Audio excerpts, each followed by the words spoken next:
हम डॉक्टर बाबा साहब भीमराव अंबेडकर जी का 67वां महापरिनिर्वाण दिवस मनाने जा रहे हैं और हर साल मनाते हैं। लेकिन ये महापरिनिर्वाण दिवस या जन्म दिवस क्यों मनाते हैं? हम क्या सीख लेते हैं? हमें क्या सीख लेनी चाहिए? हमें इस पर चिंतन करना चाहिए। मैं इस मौके पर बाबा साहब अम्बेडकर जी के जीवन पर प्रकाश डालना चाहता हूं। डॉक्टर बाबा साहब भीमराव अम्बेडकर 6 दिसंबर 1956 को ये दुनिया छोड़कर चले गए। बाबा साहब ने जो संविधान लिखा था उसकी जिम्मेदारी आपको, हम सबको देकर चले गए। देश के प्रत्येक नागरिक की जिम्मेदारी थी कि भारतीय संविधान का प्रचार प्रसार और भारतीय संविधान को पूर्णतः लागू कराने के लिए संघर्ष करना चाहिए था। और संवैधानिक पदों पर जो लोग हैं, ये भारतीय संविधान की बदौलत जो लोग सरकारी नौकरी में पहुंचे और जो लोग भारतीय संविधान की बदौलत अवसर की समता की वजह से, अवसर मिलने की वजह से जो लोग आर्थिक संपन्न हुए, ये उनकी पहली जिम्मेदारी थी कि भारतीय संविधान का प्रचार प्रसार किया जाए। लेकिन भारतीय संविधान का प्रचार प्रसार ना करके बाबा साहब की स्टैच्यू को माला चढ़ाना, बाबा साहब के पैर छूना, उनको वंदन करना, उनको नतमस्तक होना, उनके आगे हाथ जोड़ना और जय भीम के नारों का उद्घोष करना ही मिशन बन गया। और ये उद्घोष, ये मिशन, ये संघर्ष कमीशन बन गया और लोगों ने व्यक्तिगत हित किया। लोगों ने व्यक्तिगत हित को, अपने विकास को, अपने विकास को, भौतिक संसाधनों की उपलब्धि को ही विकास माना। क्या यही चाहते थे बाबा साहब कि मेरे समाज के लोग जो पढ़ लिख के आगे बढ़ेंगे, जो संपन्नता के जीवन जिएंगे, वही लोग अपने गरीब भाइयों का शोषण करेंगे, वही उनका तिरस्कार करेंगे? क्या इसीलिए बाबा साहब ने जंग लड़ी थी? नहीं। आप बाबा साहब के जीवन संघर्ष से आप जानेंगे, एक पल, एक क्षण बाबा साहब ने हम सबके लिए जिया। लोग कहते हैं कि उन्होंने शोषित पीड़ितों के लिए किया। बात सही है। जो कमजोर थे, जो दबे हुए थे, उन्हीं को ही आगे लाना था। लेकिन बाबा साहब ने जो शोषण करते आ रहे थे, जिनके पूर्वज शोषण कर रहे थे हजारों सालों से, उनके हाथों में संविधान सौंपकर उन्हें अपने पूर्वजों की गलती को सुधारने का अवसर दिया। वो प्रायश्चित कर सकते थे, उनके पास मौका था संविधान को पूर्णतः लागू करने के लिए, लेकिन उन्होंने संविधान का बलात्कार किया। बाबा साहब भीमराव अंबेडकर जी के जीवन संघर्ष से सभी परिचित हैं। लेकिन कुछ घटनाएं ऐसी हैं जो घटनाएं हमें सोचने पे मजबूर कर देती हैं। बाबा साहब भीमराव अंबेडकर विदेश में पढ़ने के लिए गए हुए थे और उनके बाद में माता रमाबाई अंबेडकर रास्तों पे से गोबर उठाकर उसके उपले बनाकर और दादर से वर्ली बाजार में बेचने के लिए जाती थी। रेल की पटरियों से कोयले चुगती थी और दूसरों के हाथ जो काम मिलता था वो काम भी माता रमाबाई करती थी, क्योंकि परिवार में 8-9 लोगों की जिम्मेदारियां केवल रमाबाई पे थी। अपने बच्चे, बाबा साहब की बुआ, बाबा साहब की बहन, बाबा साहब का भाई, बाबा साहब की भाभी और बाबा साहब का भतीजा, सारी जिम्मेदारी माता रमाबाई पे थी। और बाबा साहब की बेटी इंदुमती इलाज के अभाव में गुजर जाती है। लेकिन बाबा साहब को रमाबाई ने खबर नहीं की, दूरी पढ़ाई छोड़कर वापस ना जाएं। फिर बाबा साहब भीमराव अम्बेडकर 2.5 साल के बाद आते हैं। बाबा साहब बहुत खुश थे और बंदरगाह पर उतर गए। तो बंदरगाह पर से बाबा साहब ने कुछ मिठाई और कुछ कपड़े ले लिए। उन्हें ये उम्मीद थी कि 2.5 साल में न जाने कितने त्योहार आए होंगे। चलन था त्योहारों का, आज भी है। तो सबने अच्छे कपड़े पहने होंगे, मेरे बच्चों ने अच्छे कपड़े नहीं पहने होंगे। सबने अच्छा खाना खाया होगा, सबने मिठाइयाँ खाई होंगी, फल खाए होंगे, लेकिन मेरे बच्चों को अच्छा भोजन भी नसीब नहीं हुआ होगा। मेरे बच्चों को अच्छे खाने की व्यवस्था नहीं होगी। तो बाबा साहब ने कुछ खाने का सामान और कुछ मिठाइयाँ, कुछ कपड़े बंदरगाह से खरीद लिए और घर आ गए। घर आने पर बाबा साहब का स्वागत किया माता रमाबाई अम्बेडकर ने। अपना दर्द अपने चेहरे पे नहीं आने दिया। तुरंत माता रमाबाई अम्बेडकर ने उनकी आरती वारती उतारी और फिर बाबा साहब ने उसके पीछे देखा, आवाज दी, बेटा रमेश। तो बेटा दौड़ कर आ जाता है, बाबा साहब से लिपट जाता है।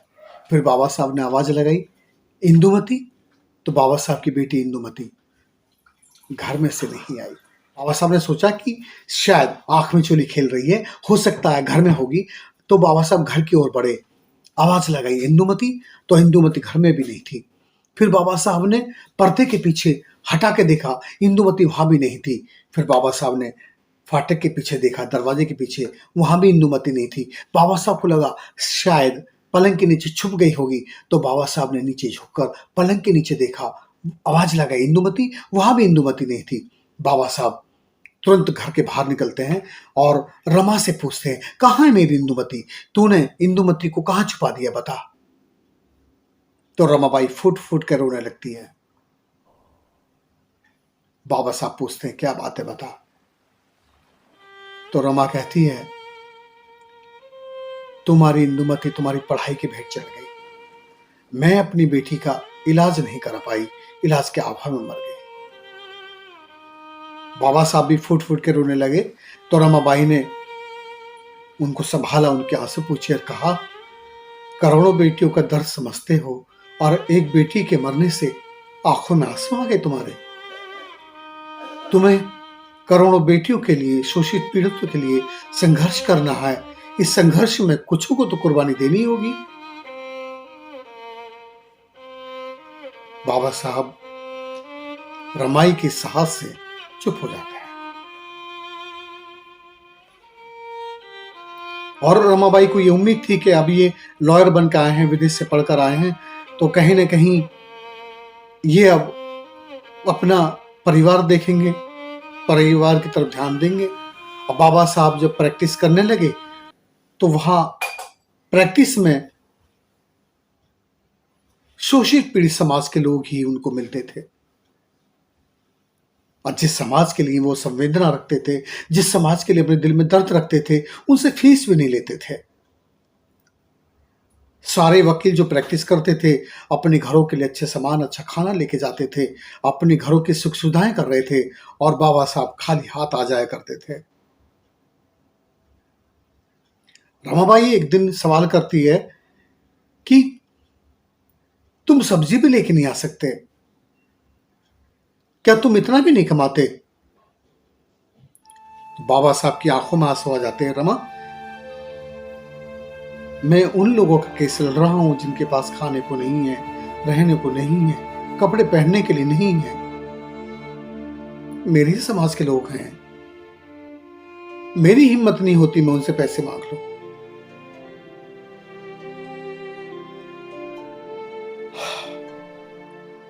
और बाबा साहब, इसी समय, ये 1932 की बात है कि बाबा साहब का बेटा गंगाधर बीमार पड़ जाता है और बाबा साहब को गोलमेज परिषद पे बुलाया जाता है कि आइए, पक्ष रखिए अपना। उनको गोलमेज परिषद में जाना है और बाबा साहब के पास किराए को पैसे नहीं है। इधर गंगाधर बीमार है, उसका इलाज कराने के लिए कुछ पैसे रमाबाई ने जोड़े हुए थे और रमाबाई अपने बेटे को लेकर जब डॉक्टर के पास जा रही होती है तो बाबा साहब की आंखों में आंसू देख लेती है। तो रमाबाई अपने बच्चे को जमीन पर लेटा देती है। बुखार से तप रहा था बेटा, और बाबा साहब से पूछती है, तुम्हारी आंखों में आंसू क्यों हैं? क्यों रो रहे हो बताओ, क्यों रो रहे हो बताओ? तो बाबा साहब कहते हैं, रमा मुझे लंदन जाना है, अब मेरे पास किराए को पैसे नहीं हैं और करोड़ों को आजादी दिलाने के लिए मेरे पास अवसर है। तो माता रमाबाई अपने सारे पैसे जो उन्होंने अपने कपड़े में बांधे हुए थे वो पैसे बाबा साहब को दे देती है और बाबा साहब कहते हैं ये काफी नहीं है। तो रमाबाई अपने बच्चे को बुखार में छोड़कर घर घर पल्लू फैलाकर जाके भीख मांगती है। जब आज की तारीख में बाबा साहब के मिशन मूवमेंट के लिए प्रचारकों को लोग खाना तक नहीं खिलाते हैं, प्रचारकों के बच्चों की फीस नहीं भरते हैं, उनको कपड़े तक नहीं देते, अपनी उतरन नहीं देते हैं, तो उस समय जब लोग आजादी का मतलब नहीं समझते थे तो उन्होंने रमाबाई को सहयोग किया होगा। लेकिन फिर भी कुछ लोग जागरूक थे, उन्होंने रमाबाई को सहयोग किया, कुछ उन्हें धक्का दे दिया और ताने कसे, और रमाबाई वो पैसे लाकर बाबा साहब को देती है और बाबा साहब लंदन चले जाते हैं और बाबा साहब वहां पर हमारी आजादी की जंग तो जीत जाते हैं, कम्युनल अवार्ड लेकर आते हैं, यानी स्वतंत्र मतदान और संयुक्त मतदान, दो मत का अधिकार प्राप्त होता है। और यहां बाबा साहब का बेटा गंगाधर इलाज के बिना मर जाता है। और जब बाबा साहब का बेटा गंगाधर पड़ा हुआ है तो एक आदमी आके कहता है कि साहब नए कपड़े लाने के लिए, कफन के लिए पैसे दे दो। बाबा साहब अपनी जेब चेक करते हैं और उनकी आंखों में आंसू आ जाते हैं। बड़े रुंधे हुए गले से, भर्राए हुए गले से कहते हैं कि मेरे पास तो कफन के लिए पैसे नहीं है। रमाबाई ने आंखों में आंसू देखकर तुरंत समझ गई और उसने तुरंत अपनी साड़ी का पल्लू फाड़ा, अपने बच्चे पे चढ़ा दिया और विदा कर दिया। हमारे बदन पे जो ये कीमती कपड़े हैं, ये बाबा साहब अम्बेडकर के बेटे का कफन है। यदि गंगाधर को कफन मिला होता तो हमारी आजादी की जंग बाबा साहब नहीं जीत पाते, क्योंकि जाते ही तो हम स्वयं कहां होते। बाबा साहब संघर्ष करते रहे हमारी आजादी के लिए। उन्होंने महाड़ तालाब पर पानी के लिए आंदोलन किया, काला मंदिर प्रवेश करने के लिए आंदोलन किया और उन्होंने बहुत सारे आंदोलन किए। ये बच्चा, सबसे लास्ट का जो बच्चा था राजरतन, ये बाबा साहब की बाहों में खेला था। तो बाबा साहब विशेष लगाव रखते थे और बड़े खुश होते थे। तो रमाबाई कहती थी, बड़े खुश हो रहे हो बच्चे को खिलाते हुए? तो बाबा साहब ने कहा, रमा देखना, ये राजरतन देश का शासक बनेगा। लेकिन सामाजिक जनजागृति के लिए, सामाजिक संघर्ष के लिए बाबा साहब भारी रहते थे। ऐसे में बाबा साहब का बेटा राजरतन इलाज के अभाव में मर जाता है और बाबा साहब को जो खबर लगती है तो वापस आते हैं और देखते हैं राजरतन मरा पड़ा है। और रमाबाई तुरंत उनके पास जाती है, उनसे कहती है कि तुम तो कहते थे ये शासक बनेगा, ये पार्थिव शरीर, ये मिट्टी, और वो मिट्टी हो गया, अब कौन शासक बनेगा? बाबा साहब ने कहा, रमा मेरा एक राजरतन मरा है, अब मेरे समाज के लोग शासक बनेंगे। रमाबाई का दर्द बढ़ता ही गया, कम नहीं हुआ। बाबा साहब को पता था कि भारतीय संविधान लिखने का उन्हें अवसर मिलेगा। तो ऐसे में बाबा साहब बहुत सारी योजनाएं बना रहे थे और ऑफिस में ही रहते थे, घर भी नहीं जाते थे। ऐसे में रमाबाई बीमार हो गई। जो टिफिन रमाबाई भेजती थी बाबा साहब के लिए, ऐसे ही वापस आ जाता था तो माता रमाबाई को चिंता हो गई कि मेरे साहब खाना भी नहीं खाते हैं, पता नहीं कि उनकी तबीयत तो खराब नहीं है। तो माता रमाबाई खुद टिफिन लेकर बुखार की हालत में बाबा साहब के ऑफिस चली गई। बाबा साहब से पूछा रमाबाई ने, तुम खाना क्यों नहीं खाते हो और क्यों जागते रहते हो दिन रात? बाबा साहब ने कहा, रमा, मेरा समाज सो रहा है इसलिए मैं जाग रहा हूं, और यदि मैं खाना नहीं खा पा रहा हूं, मेरा समाज मुर्दा मवेशी का मांस खाने पे मजबूर है। मेरे समाज के लोग घर घर से चावल का पानी मांगकर पीते हैं। मेरे समाज के लोग जानवर से बदतर जिंदगी जी रहे हैं। अगर मैं 2-4 टाइम खाना नहीं खाऊंगा तो मर नहीं जाऊंगा। लेकिन तू क्यों ज्यादा परेशान है? तू क्यों बुखार में भी यहाँ आ गई? तो रमाबाई ने कहा, मैं अपना फर्ज निभा रही हूं तुम्हारे प्रति, और रोते हुए वापस आ गई। रमाबाई ने भी खाना पीना त्याग दिया और उनको टीबी हो गई। बाबा साहब को डॉक्टर ने बताया कि रमा को टीबी हो चुकी है। टीबी उस समय लाइलाज होती थी। तो बाबा साहब से कहा, अब तो आप इनकी सेवा कर लीजिए। सेवा की बात आई तो बाबा साहब कांप गए।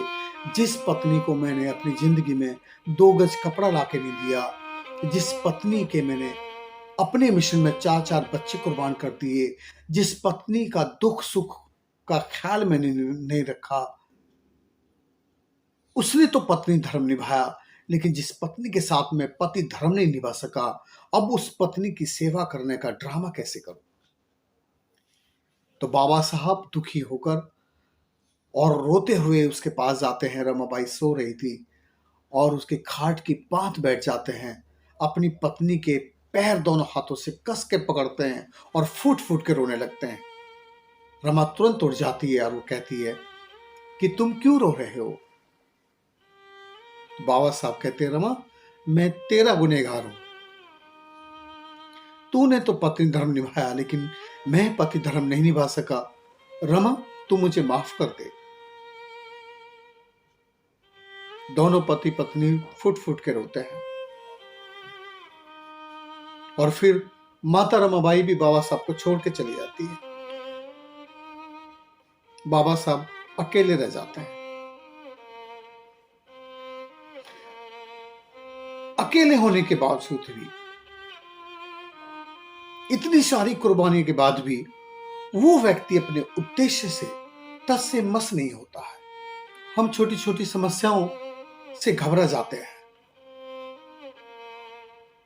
हम सिर्फ अपने बारे में सोचते हैं, देश और समाज के बारे में नहीं सोचते।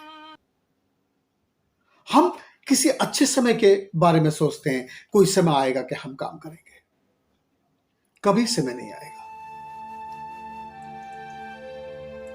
अच्छा काम करने के लिए हर समय ठीक होता है। पहले नौकरी करेंगे, तब कुछ करेंगे, फिर शादी करेंगे, शादी के बाद कुछ करेंगे। बच्चे हो गए, बच्चों को कामयाब करने के बाद कुछ करेंगे। बच्चे कामयाब हो गए, शरीर साथ छोड़ देता है। न जबान काम करती है, न घुटने काम करते हैं।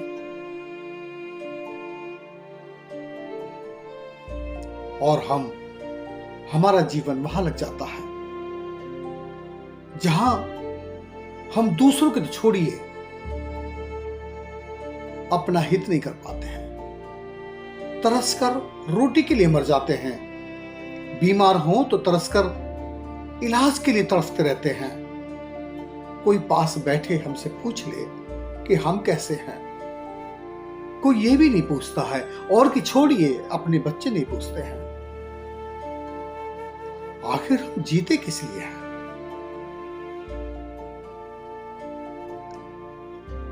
मैं ही नहीं कहता कि आप सब कुछ छोड़ दीजिए, लेकिन अपने जीवन में अपने बच्चों के अलावा दूसरों के बच्चे के बारे में भी सोचिए, दूसरों के हित के बारे में भी सोचिए। कैसे बदलेगा देश, कैसे बदलेगा समाज? अगर आप बाबा साहब के पुण्यतिथि पर बाबा साहब के महापरिनिर्वाण दिवस पर यदि आप कोई संकल्प लेते हैं